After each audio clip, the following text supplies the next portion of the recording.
योगी सरकार गांवों में युवाओं के लिए कुछ नए जमाने के रोजगार लाने की दिशा में काम कर रही है। आज सिर्फ शहर ही नहीं, गांव में भी लगभग हर किसी के हाथ में मोबाइल फोन तो आ ही गया है। हर कोई अपने अपने तरीके से इसका उपयोग कर रहा है। किसी को रील्स देखने हैं, किसी को फिल्म्स, किसी को यूट्यूब पर पिज्जा बनाना सीखना है, तो किसी को वीडियो एडिटिंग सीखना है। आज लाखों बच्चे इंटरनेट के माध्यम से अपनी पढ़ाई बेहतर तरीके से कर पा रहे हैं। कम पैसे में या कभी कभी मुफ्त में भी वर्ल्ड क्लास नॉलेज हासिल कर लेते हैं। छोटे रोजगार हो या बड़ा व्यापार, हर जगह बेहतर इंटरनेट तो जरूरी है ही। ऐसे में भविष्य को ध्यान में रखकर योगी सरकार ने एक बड़ा रोचक फैसला किया है। एक ऐसा फैसला जिससे न सिर्फ गांवों तक इंटरनेट और बेहतर तरीके से पहुंचेगा, बल्कि गांव के युवाओं को इसी से इंटरनेट नेटवर्क का उद्यमी बनने का मौका मिलेगा। यह रिपोर्ट।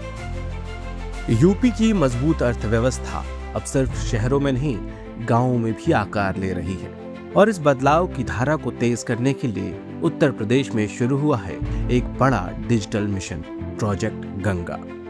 योगी आदित्यनाथ के विजन डिजिटल उत्तर प्रदेश को जमीन पर उतारने की दिशा में अब एक अहम कदम उठाया जा चुका है। लखनऊ में state transformation commission Uttar Pradesh और वन ओटीटी एंटरटेनमेंट लिमिटेड के बीच हाई स्पीड ब्रॉडबैंड विस्तार के लिए समझौते पर हस्ताक्षर हो चुके हैं। ये कंपनी हिंदुजा ग्रुप की सहायक कंपनी है। Project Ganga digital expansion, 20 lakh घरों तक हाई स्पीड इंटरनेट, 2 से 3 साल में नेटवर्क विस्तार, फोकस ग्रामीण और अर्ध शहरी क्षेत्र। सरकार का लक्ष्य साफ है, अगले 2 से 3 वर्षों में 20 लाख से ज्यादा घरों तक तेज इंटरनेट पहुंचाना। लेकिन यह सिर्फ इंटरनेट कनेक्टिविटी का प्रोजेक्ट नहीं है, यह है डिजिटल अर्थव्यवस्था और स्थानीय रोजगार का नया मॉडल। तो यह होगा कैसे? इस योजना के तहत प्रदेश के न्याय पंचायत स्तर पर 8,000 से 10,000 स्थानीय उद्यमियों को डिजिटल सर्विस प्रोवाइडर DSP बनाया जाएगा। यानी गांव का ही युवा अब गांव में ही इंटरनेट नेटवर्क का उद्यमी बनेगा। लोकल एंटरप्रेन्योर मॉडल, 8,000 से 10,000 DSP। न्याय पंचायत स्तर पर डिजिटल नेटवर्क, स्थानीय युवाओं के लिए नए अवसर। इस परियोजना की एक और खासियत है महिलाओं की बड़ी भागीदारी। सरकार का लक्ष्य है कि DSP में लगभग 50% महिलाएं शामिल हों। यानी अब गांव की महिलाएं भी डिजिटल उद्यमिता के जरिए आर्थिक रूप से सशक्त बन सकेंगी। तकनीक और उद्यमिता दोनों से उनका सीधा जुड़ाव होगा।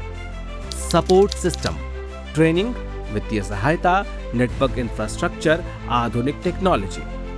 योगी सरकार इन उद्यमियों को ट्रेनिंग, वित्तीय सहायता, तकनीकी सपोर्ट और नेटवर्क इंफ्रास्ट्रक्चर भी देगी, जिससे गांवों में ऑनलाइन एजुकेशन, ई-गवर्नेंस, टेलीमेडिसिन और डिजिटल सेवाओं का तेजी से विस्तार हो सकेगा।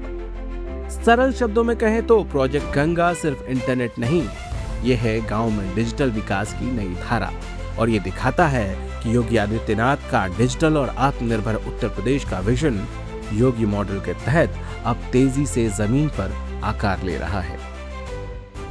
We're very honored and proud to be here today and sign the MOU called Project Ganga, which is Government Assisted Network for Growth and Advancement. In our opinion, it is a landmark and a watershed moment, not just for Uttar Pradesh, but for India. And why do I say that?